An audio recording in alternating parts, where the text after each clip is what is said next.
Shri Krishna Chaitanya Prabhu Nityananda Shri Advaita Gadadhar Sivasadi Gaura Bhakta Hare Krishna Krishna Krishna Hare Hare Hare Ram, Ram Ram, Hare Hare. Continuing our discussion of how to make advancement in Krishna consciousness.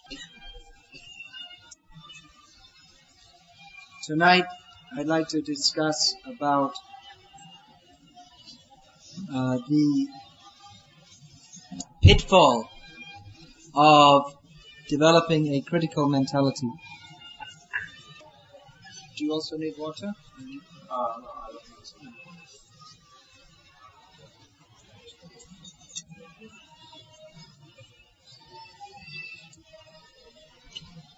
There are many injunctions in the scriptures for devotees to recognize what standard other devotees are on. В Писаниях Харибо. Well, the other alternative is just to turn the other way and speak loud. Then I won't be able to translate one of that. Okay, I have the same problem. We are enjoined to discriminate between first class, second class and third class devotees so as to know how to associate with them for our own benefit. The third class devotee or the motivated devotee is called a prakrita bhakta.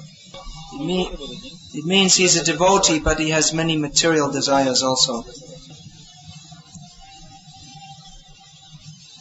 Such a devotee, we are advised to respect him for his attempts in Krishna consciousness, but not to associate with intimately.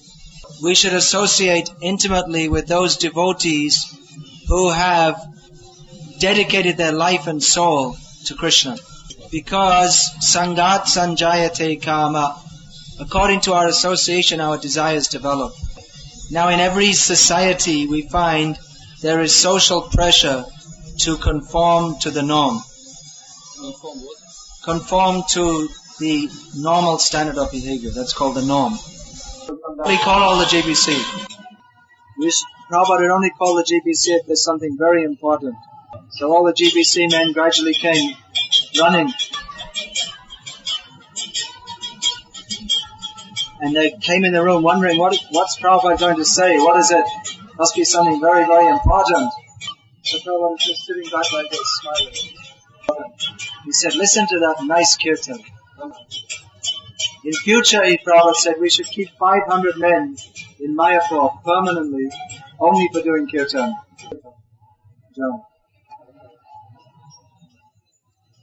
So I was saying that in every society, there is pressure to follow social norms.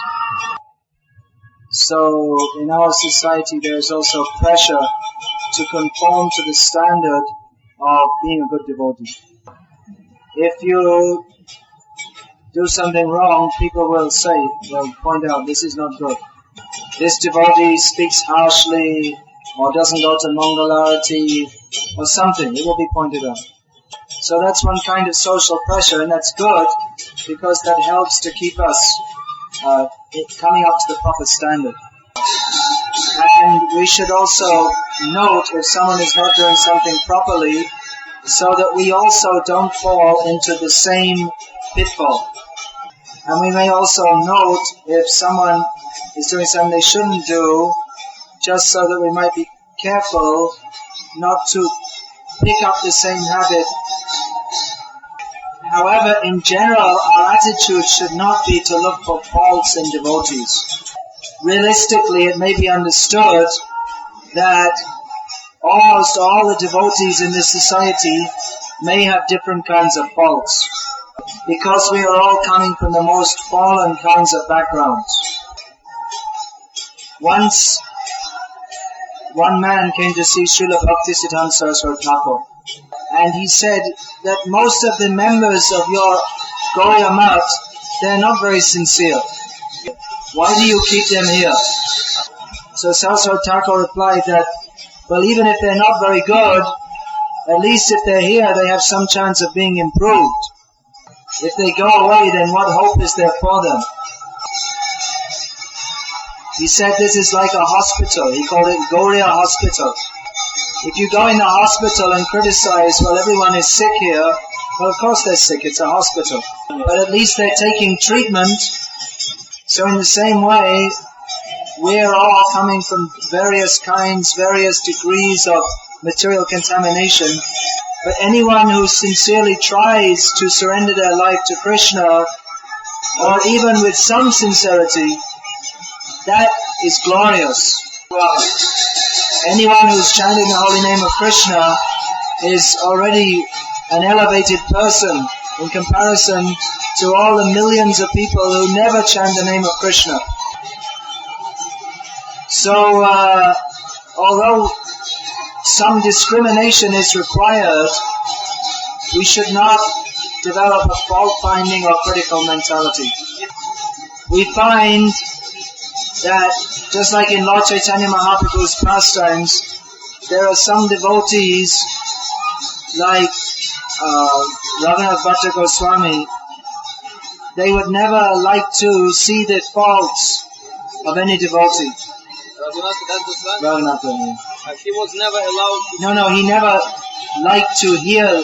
If someone would come and complain, this devotee did that, this devotee did this, he didn't like to hear it. Raghunath Das or Bhatta? I think it's Raghunath Bhatta, no? Maybe both of them. He would say, if anyone would complain that this devotee is not behaving properly, he would say, well, at least they're engaged in Krishna's service.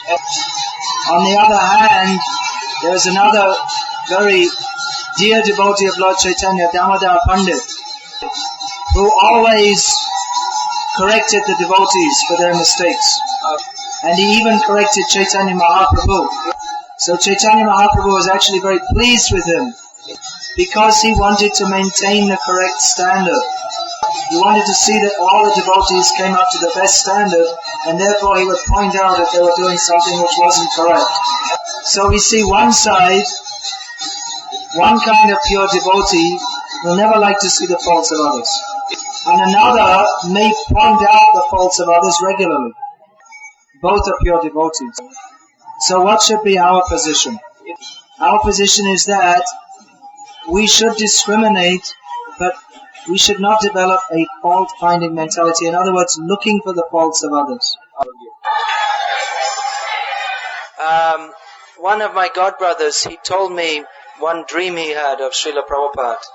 Now, of course, many people say they had this dream and that dream, but if it's pertinent and relevant, then we may quote it also. Now, this one godbrother of mine, he had been very critical for quite some months of another godbrother of ours. So in his dream, he was telling Prabhupada, this godbrother, he does this and he does that. And Prabhupada would say, that's all right. But Prabhupada, he does this and he says that and he does this. That's all right. But Prabhupada, he does this and he says that and that's all right. Then the godbrother who was telling me told that he noticed he was sitting on the same level as Prabhupada. Then he realized that he's taking Prabhupada's position. In other words, it's Prabhupada's position to correct him. It's Guru's position to correct him. So Guru has the position, his particular duty is to find the fault of the disciple. Prabhupada said even if there isn't any fault in the disciple, he should still chastise him. He should look for the fault. But the godbrother or godsister should not look for the fault. Now again, this doesn't mean that if a devotee starts eating meat, you should say, well, that's okay. No. Discrimination is required, but the mentality of simply criticizing others is actually very dangerous and destroys our devotional sentiment. We can actually experience that if someone just simply starts, talking badly about others, that it doesn't help us to advance in Krishna consciousness. It doesn't increase our enthusiasm to serve Krishna. It doesn't help our heart to melt in love of Krishna. Rather, we feel the heart becomes hard by hearing these things. Actually, if someone is always criticizing others, what does it mean? It means that indirectly they're saying, I know better than everyone else, I'm better than everyone else. Another story from Bhaktisiddhanta Saraswati Thakur, that one devotee, he was always fighting with the other devotees. Fighting means not physically, verbally. And then he died young. He died. Yeah, he died. So after this death ceremony, his funeral ceremony was over, some of the devotees were sitting together and they were recounting all the different fights they had with him because he fought with everybody. Then Bhaktisiddhanta Saraswati, they saw he's standing in the doorway. They hadn't noticed. They were just saying, "Wow, he said this to me and he said that to me." And then they saw their guru was standing in the doorway. He said, yes, he fought with everyone, but he did keep his cloth very clean. Not like my disciples. Not like my disciples. They don't keep their cloth clean. See, I'm fault-finding. So anyway, then they realized that they had found all the faults, but Bhaktisiddhanta Saraswati Thakur had found some good quality. So really, the real thing is to find some good quality and encourage that. Or at least not to get caught with others, just caught up finding faults this way and that. Actually, we shouldn't even have time for this. We have so many important things to do. Prabhupada said, if you ever get any time, read my books. But I see in our movement so much time goes away, just different people talking different things. This person said this person said that, and he's no good. We should do something positive to increase our Krishna consciousness, to spread the Sankirtan movement. Don't get involved in politics. This intrigue politico destroys the mode of devotion. This whispering in corners and discussing so many things.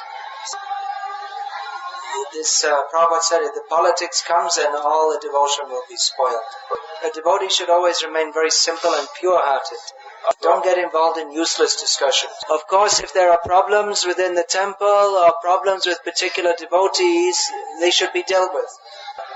If you do have a particular problem with a devotee, take it to your temple authority and let him deal with it.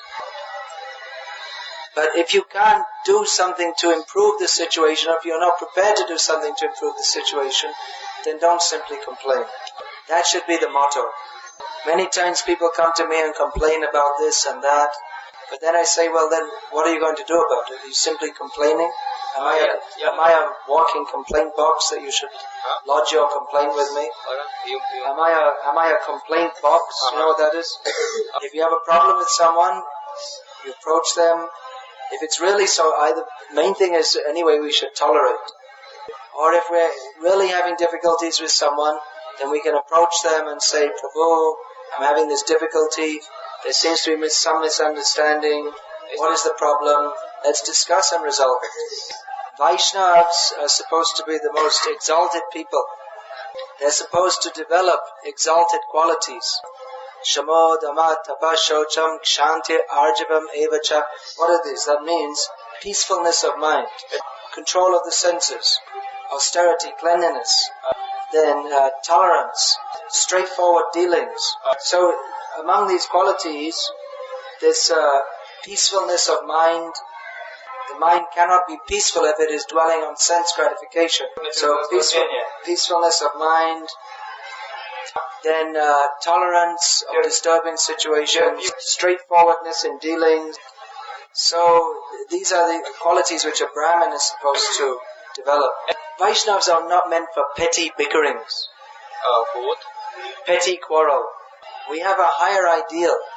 Our ideal is far beyond the petty quarrels and fuss of this material world. But don't get involved in this useless discord. Somehow or other, if we can live peacefully with all the devotees and cooperate, then we can fulfill the mission of Srila Prabhupada, which is to spread Krishna consciousness all over the world. People come to our movement being attracted by our books, Srila Prabhupada's books. What high ideals are mentioned there. So they want to see Is it actually a fact? Devotees have a great duty to act ideally so that others may be benefited by seeing their behavior. Dharma sthapan hetu sadhu vyavaha. Religion is established in the world by behavior of devotees.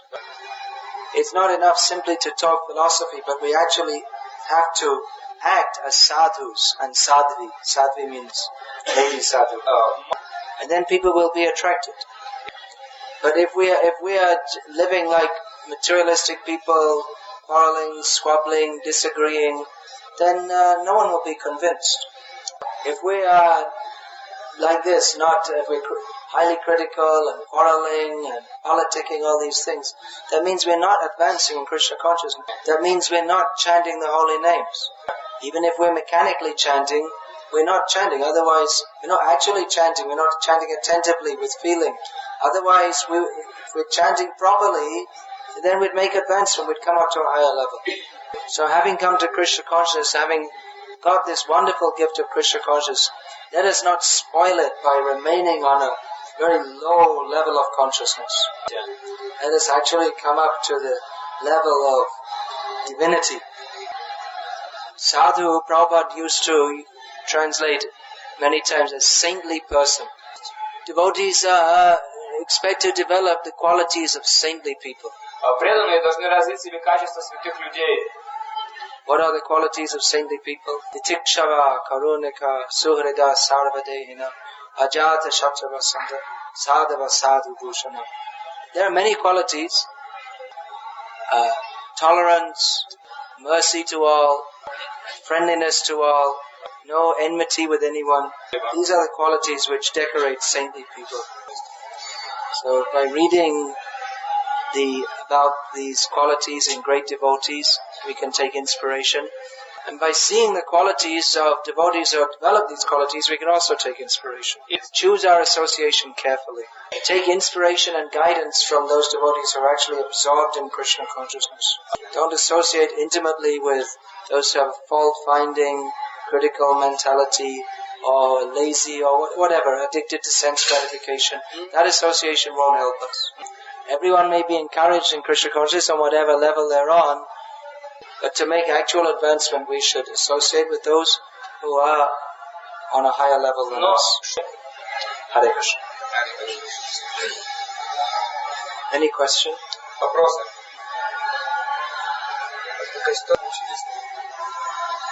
Stay in the group of Sankirtan, some disagreement arises. As it often does. Да, это часто происходит. So, what should we do? What kind of, ways we should choose to find some agreement, or should we just tolerate, or should we just, change people in the group? Well, the real thing is to come to some agreement, understanding that we have a higher principle. That we're traveling to do Sankirtan to save the conditioned souls. We're not traveling to quarrel. We have such an important mission. It's just like the soldiers when they're in the thick of battle, then they don't quarrel with each other, they have to cooperate with each other.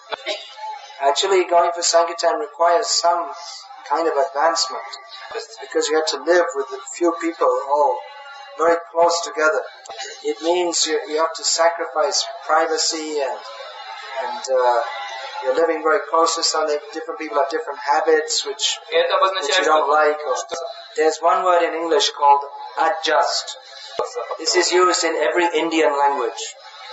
Hum adjust karenge in Hindi means we'll adjust.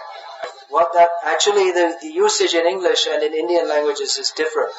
I'll give an example. On the seat in the train, there's actually 3 seats delineated, but often 4 people or 5 people or even 6 people sit in the seat. So sometimes there's only reservation for 3 people, but 7 people come, and hum adjust karenge, we'll adjust. So, in other words, although the situation isn't very comfortable, it's not as you might want it to be, but because they have to do that, therefore they adjust, which means not only physically, but they mentally also, they accept, okay, we're squashed up, but we all have to adjust. The opposite of adjusting is fighting. If you don't adjust, you have to quarrel. So we should learn to adjust for the sake of a higher mission. Another thing is that every Sankirtan party has a leader. So, not only on Sankirtan, but in the temple or whatever situation, it's just good to follow the leader. It makes life a lot easier. If you have to have an Ishtagosti every time someone has to wash the dishes, we can never get anything done. We all have a vote. No, I shouldn't wash the dishes because this, and this. I think he should wash the dishes. Okay, spend 1 hour and then vote. So it's much easier, just the temple commander says, you wash the dishes. So the same thing on a Sankirtan party. There may be different opinions, but ultimately you should just follow the leader. Another thing is that often on Sankirtan parties they move the devotee. When the devotees come back, they move them around a bit. They change the party setup, as you may have noticed. Because if you can't get on if 2 people can't get on, then one of them is moved to another party. So then they feel, okay, now I'm with these other people, that's better. But then they find, well, I don't like he's doing this, and don't like he's doing that. And there's always some problem with somebody. So better we just realize we're here to do some specific service. Kali Yuga means Kalaha Yoga, the age of quarrel. Let's not be influenced by Kali Yuga. Let's be influenced by the desire of our spiritual master to cooperate together to serve Krishna. Let us not be servants of our mind. Guru Mokha Padabaka Chitete Kariya Oika Ana Kariya Manayasha. What does that mean? Can anyone say? The words coming out from the lotus mouth of the spiritual master should become our only desire, and nothing else should be our desire. Yeah. Alright. You want to say that loudly?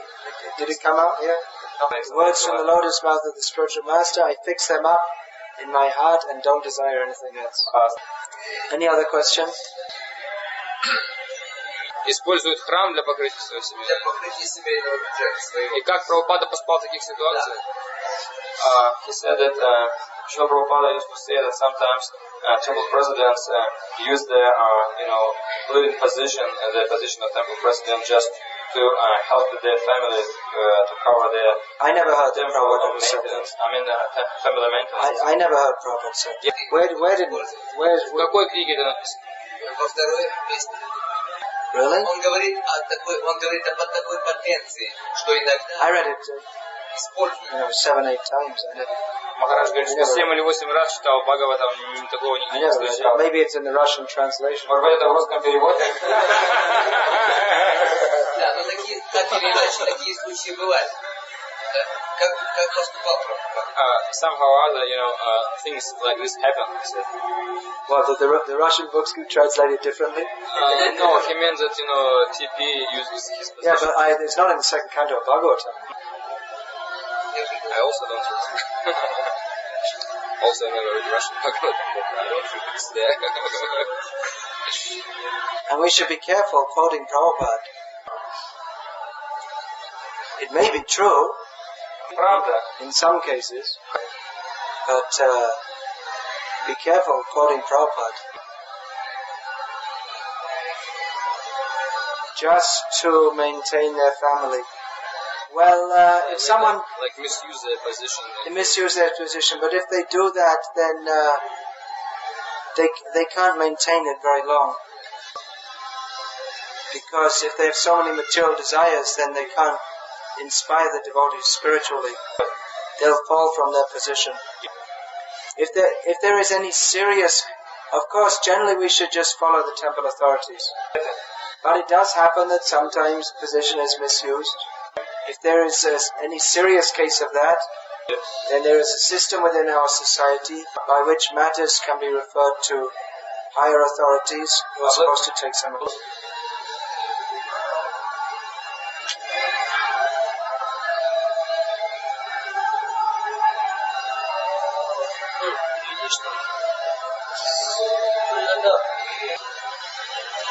Sometimes temple authority, temple president, or maybe like even Sankirtan leader is very tough, very rough with the devotees, and very demanding, even cruel sometimes. And if you just tolerate it, he thinks it's okay, and he goes on with his behavior. But what should be our proper It's the same reaction? point that if someone is so much away from Krishna consciousness, then they won't be able to maintain that position. And if there's any serious complaint, then it can be referred to higher authorities. There is a sister, if someone's being cruel, if he's beating them with whips, he's giving them electric shocks, something like that, then you're allowed to complain.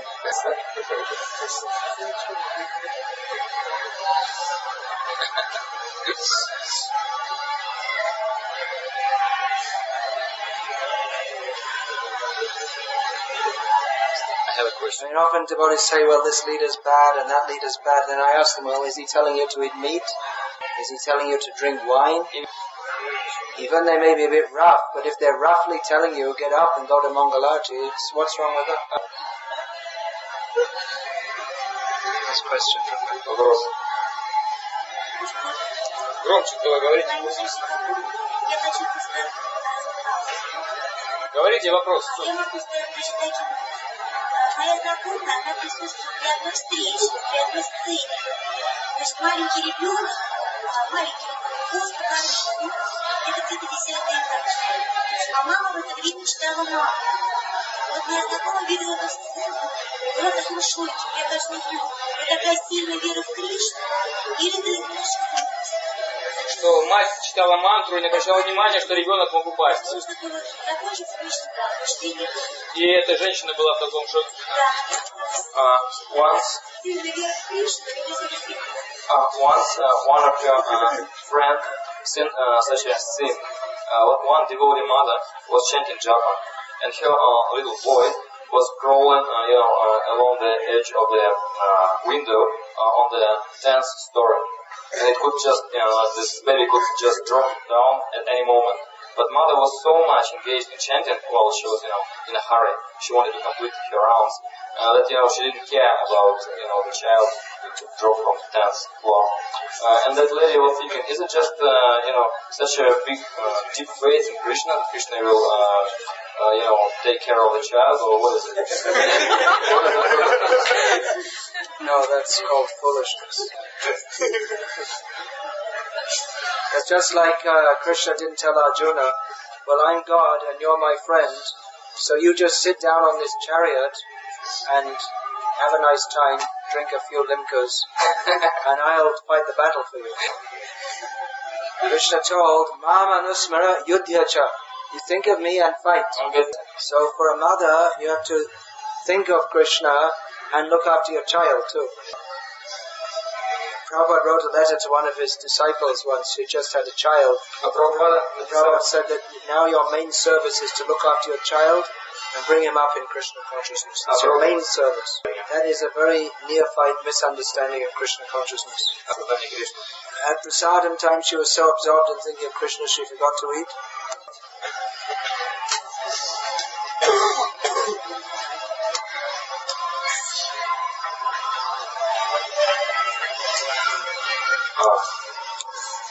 Some devotees are complaining about leaders, but leaders also sometimes complain about other devotees. For example, temple, has some mission, some Christian programs to maybe go on. And sometimes, many devotees are completely unqualified, and sometimes leaders lament and say, these people are completely useless, we can't accomplish anything with people like this, and, we have so many plans, but people are lowest degree, lowest quality, and thus they develop this critical mentality, and then they just have to forget about anything and just, start to educate devotees, forget about all this, surrounding big projects, our projects, but just come back home and try to educate devotees. And it's quite natural for leaders to also sometimes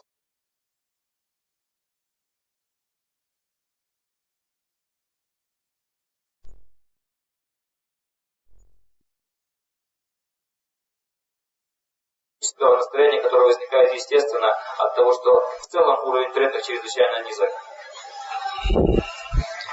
Maybe you've seen these Indian, one kind of sadhu, they have some kind of instrument, musical instrument, ding, ding, ding, and they sing.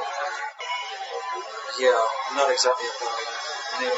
Well, I said something like So what's that made out of? It's made. The bottom part is made out of the outside of a pumpkin, an empty pumpkin. And then there's one piece of wood and a piece of string. So individually, these things, the pumpkin, the piece of wood, and the string, individually they're useless. But if they're put together in the proper way, then you can have a little nectar. So Prabhupada said in the same way, a good leader can bring together a bunch of fools and get a job done. Prabhupada once said that Krishna didn't send me any qualified men, only fifth-class men. He said high-class men will never join our movement. He said high-class men, they don't join our movement. There's one time he said people who are well-situated materially, they don't like to join. But Prabhupada trained people who are untrainable, people who were rejected by the mainstream society, people who didn't want to follow any authority. So Prabhupada trained them and got the job done. So of course training is required. We can't expect that people who just come, they'll automatically be good. They need to be trained. There are so many things to be learned in Krishna consciousness. Philosophy, behavior, different songs, and so many different things. It takes quite some time. But in the meantime, we have so many things to do. So ideally, we can carry on with our programs and train people side by side. Prabhupada also noticed that it's very difficult to manage a spiritual movement. Often, especially in India, big industrialists would come to Prabhupada. They're expert, they're managers of big companies, and they advise him to manage this way and that way. And Prabhupada said, they don't know what they're talking about. These industrialists, they know how to manage people by offering money and sense gratification. But everyone comes to Krishna consciousness voluntarily. It's long hours, hard work, no pay. We can invite all the unemployed people. We will give you a job. Long hours, hard work, no pay. But the pay, the wages is love of God. So people come pursuing a higher principle. But we're not always experiencing that higher principle. So therefore there is a sense of duty. Devotees should serve at least out of a sense of duty. But higher than that is to serve out of love. Yeah. So a good leader is one who creates an atmosphere in which devotees, they experience the bliss of Krishna consciousness. Plenty of festivals, plenty of preaching, lively kirtans. Of course, nowadays in our movement we often have sophisticated management plans, very sophisticated ideas, and we attend, not me, but some people attend seminars given by karmis on how to manage so many different things. Yeah. Srila Prabhupada gave one clue how to manage. He said that if all the devotees are chanting 16 rounds, following all the principles, engaged fully in service, then management will be at your finger's end. In other words, it will be straightforward. But one thing I would like to give a little advice to devotees who are not involved in management is, you don't know how difficult it is. Prabhupada himself, I'm quoting, he said that to manage spiritual society is very difficult because we expect or hope for everyone to act on the ideal standard. And we have to keep people engaged by inspiring them to come up to their ideal standard. Mostly devotees are not on the highest standard. So it's both from followers and leaders, everyone should be a little charitable with each other. Charitable means in attitude and so. It's very easy to find the faults in others. But it's not so easy to... That's another thing, that it's simply to find the fault, but help that person to overcome it. That is the real art. Simply to criticize is not good, but if we compassionately want to help someone to come to a higher level and try to help them, that is constructive criticism. We may say that he's wrong with this and that, and are we prepared to spend the time and energy to help that person to come to a better level?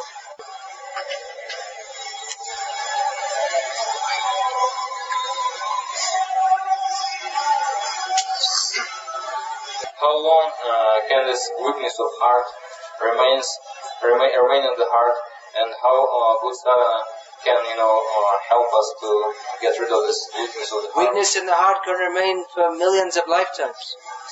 We can overcome that by good association. That, again, Bhaktisiddhanta Saraswati Thakur, once some people came to him and said that, well, we know we're doing wrong things, but we can't overcome it. How can we overcome it? Bhaktisiddhanta Saraswati Thakur said, by good association. In Gita also, of course, Arjuna asked Krishna the same question. That, Anicchanapi Varshnaya Aladiva Nayojita. And even without our desire, it seems we do something wrong as if we're forced. So Krishna explained that that is deep-rooted lust which sits in the heart. So how to uproot that? By the sword of knowledge. By knowledge we should conquer the lower nature by the higher nature. How to make spiritual advancement? There are many different answers. One answer is, come to Mayapur festival every year. It's good advice.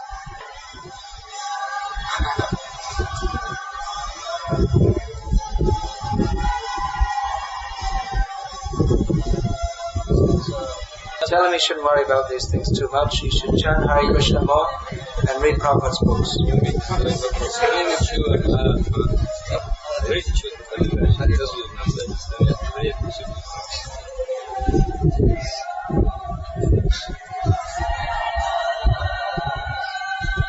Don't be on a mental platform. Most of the problems can be solved simply by chanting Hare Krishna and reading Prabhupada's books. And engaging fully in service. Most problems don't even exist, only in the mind.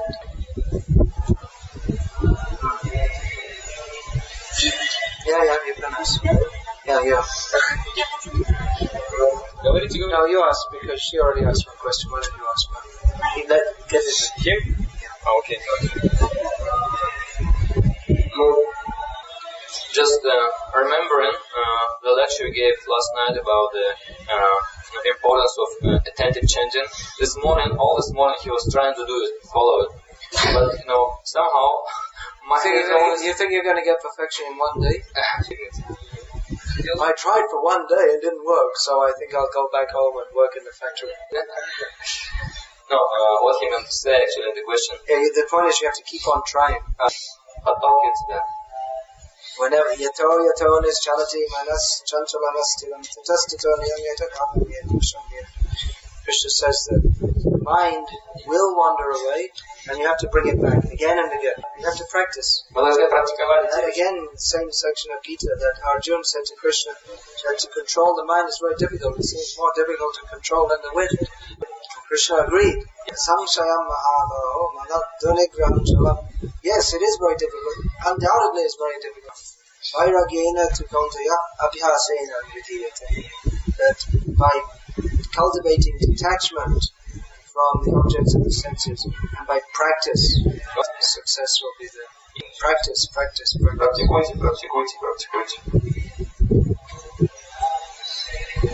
But at least you started trying. So keep on trying. If you don't try, then there's no hope. You have to pray to Krishna for help. Krishna will help. Есть вопрос по реке Ганга. При находясь в реке Ганга, что происходит на практике, Ганга протекает по всем трудным по райским планетам, Земля, плоским адским планетам. Вот такой вопрос, будут ли жить адских планет, а мыться воду Ганги и тем самым очиститься? Не адских, а низших, разные вещи. Низших планет. Но здесь не адских. По всем трудным Но адские миры не входят в три мира. Есть адские миры не входят в три мира. Есть низшие миры, а не адские, это совсем другое. Это Белосварга, райские подземные планеты. Так, в чем вопрос? Адские? The question is a little bit unusual. She's asking about the effect of Ganges flowing through all three worlds. She's saying, is it correct that Ganges is flowing through upper planets and middle planets and hellish planets? She didn't say Lower planets. She didn't say lower, she said hellish. I was trying to correct her, but she insisted it's hellish planets. So can the residents of hellish planets take part in lower planets. Махарадж подчеркивает, что не адские планеты, а низшие планеты. Разные вещи. So the servitors of hell, they can take advantage of taking bath in the Ganges. They have other kinds of rivers there. Там в аду другие речки протекают. Ганги там нет воды, там другие реки. Читали об этом какие-то люди?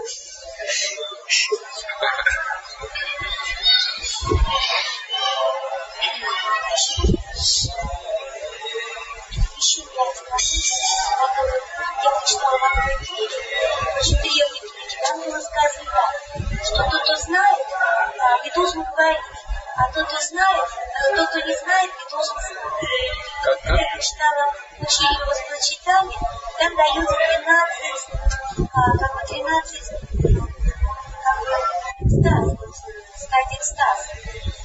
И вот интересно, для кого написано вот эти моменты экстаза, потому что люди, которые не знают это, они могут просто имитировать. Понятно? Нет, не очень.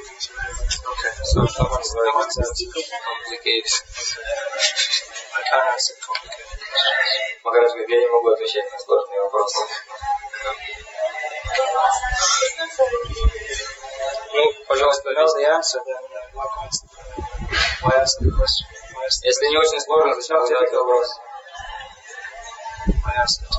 Зачем задавать, если это не сложно? All right, Hari.